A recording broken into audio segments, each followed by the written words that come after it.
बिहार के बेगूसराय इलाके में अज़मुश्शान जलसे को खिताब करने के बाद कन्हैया कुमार और इनके साथियों पर आरएसएस के गुंडों ने जबरदस्त हमला किया। इस हमले में 2 नौजवान शदीद जख्मी हो गए हैं। ये वाकया भगवानपुर थाना के दहिया पर पेश आया। शदीद संगबारी के दौरान कन्हैया कुमार के काफिले की कारों के शीशे भी चकनाचूर हुए। साथ ही साथ कई लोगों के जख्मी होने की भी खबर मिली है। कहा जा रहा है कि इस जलसे में लोग लाखों की तादाद में मौजूद थे और आरएसएस और बीजेपी को इस तरह के इनकलाबी जलसों की वजह से 2019 में शदीद खतरा महसूस हो रहा है। इसलिए खिसियानी बिल्ली खंबा नोचे जैसा मामला पेश आ रहा है। मंसूर चक में हमारी एक जनसभा थी और बिहार के अलग अलग हिस्सों में हम लोग जनसभा कर रहे हैं अपने 25 अक्टूबर की रैली के संबंध में।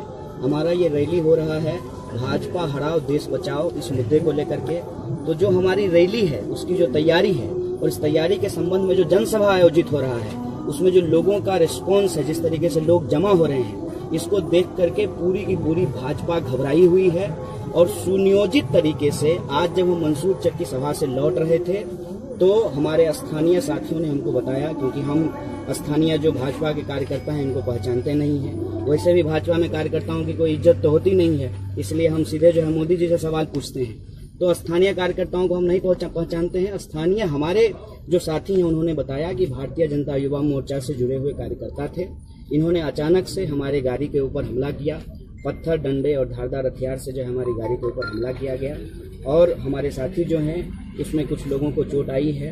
वो लोग हम लोग सब लोग जो है जान बचा करके किसी तरह से जो है बरौनी थाना पहुंचे हैं और वहाँ पे जो माहौल है, जिस तरीके का माहौल इन लोगों ने भगवानपुर बाजार में खड़ा किया है, इससे साफ साफ ये पता चलता है कि किसी न किसी तरीके से ये जो भाजपा समर्थित लोग हैं ये मेरे चरित्र का हनन करना चाहते हैं। अभी 2 दिन पहले एम्स में जो कुछ भाजपा से सिंपैथाइज करने वाले, ये भाजपा से जुड़े हुए जो डॉक्टर हैं, वो उनको अपना जो है निशाना बना करके एम्स जो एक स्वायत्त शासी संस्था है और डॉक्टर जिनको धरती पर भगवान का स्वरूप माना जाता है, उस पेशे को बदनाम करने की कोशिश इन लोगों ने की है अपनी राजनीतिक साजिश को अंजाम देने के लिए।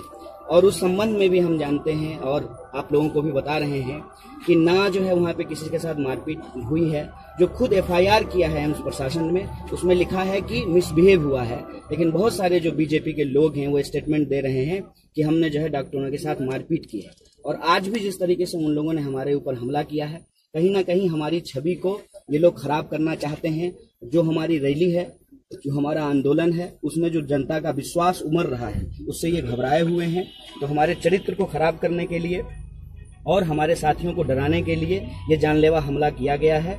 लेकिन हम सीधे सीधे भाजपा और उनसे जुड़े हुए लोगों को बता देना चाहते हैं कि आप कुछ भी कर लीजिए, आपने गौरी लंकेश की भी हत्या कर दी, आप तमाम तरीके के लोगों के ऊपर हमला करा रहे हैं, लेकिन हम आपसे घबराने वाले नहीं हैं। आरएसएस की दुर्गा देवी और बहुजन वंचितों के महिषासुर की गूंज अब लोकसभा में भी सुनाई दे रही है। लोकसभा में लेफ्ट के लीडर सीताराम येचुरी ने खुल्लम खुल्ला आरएसएस को टक्कर देते हुए महिषासुर को बहुजनों का हीरो बताया और इसकी खुलकर हिमायत करते हुए कहा कि दुर्गा देवी की पूजा करना इस देश के करोड़ों बहुजन वंचितों के दिलों में लगी आग में तेल उंडेलने जैसा है। गैर कानूनी तौर पर जानलेवा हथियार और AK-47 रखने पर हुकूमत आरएसएस पर क्यों कार्रवाई नहीं करती? आखिर इन हथियारों से कब और किन का कत्लेआम करना मकसूद है? ये हथियार जो पुलिस और सिक्योरिटी दस्तों को भी नसीब नहीं होते, वो आरएसएस के पास कैसे और कहां से आए? इस तरह के कई सवालात खड़े करते हुए प्रकाश अम्बेडकर ने दोबारा नरेंद्र मोदी और देवेंद्र फडणवीस हुकूमत की खाल खींची और इंतबाह दिया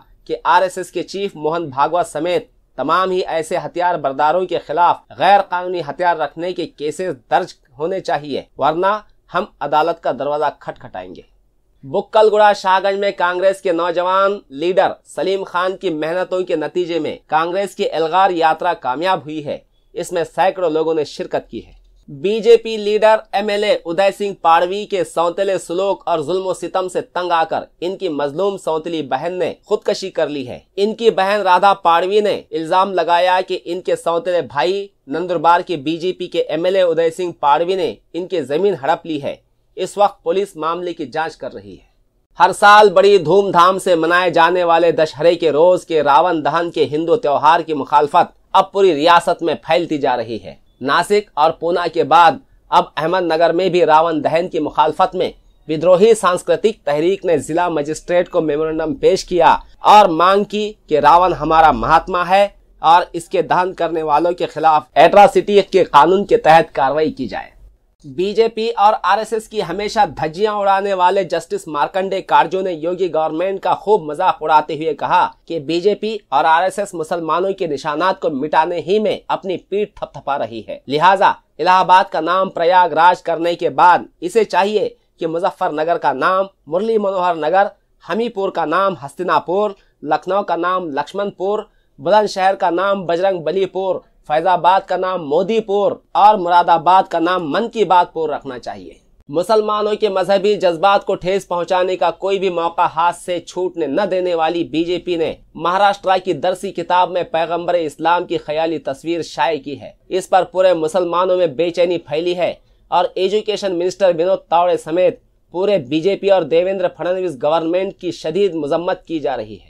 आजकल यूपी के समाजवादी पार्टी के बड़े लीडर शोला बया मुकर्रिर आजम खान पार्टी से बेहद नाराज चल रहे हैं और खबर मिली है कि वो अखिलेश की समाजवादी पार्टी को खुदा हाफिज कहने की तैयारी कर रहे हैं। हीरा गोल्ड की चेयरमैन नौहिरा शेख को गिरफ्तार कर लिया गया है। औरंगाबाद, मुंबई समेत मुल्क की कई रियासतों के लाखों मुसलमानों को हलाल कमाई के इन्वेस्टमेंट का झांसा देकर अरबों खरबों रुपयों की लूट का इस पर इल्जाम है। इसकी गिरफ्तारी और घर की तलाशी की तस्दीक हैदराबाद पुलिस ने की है।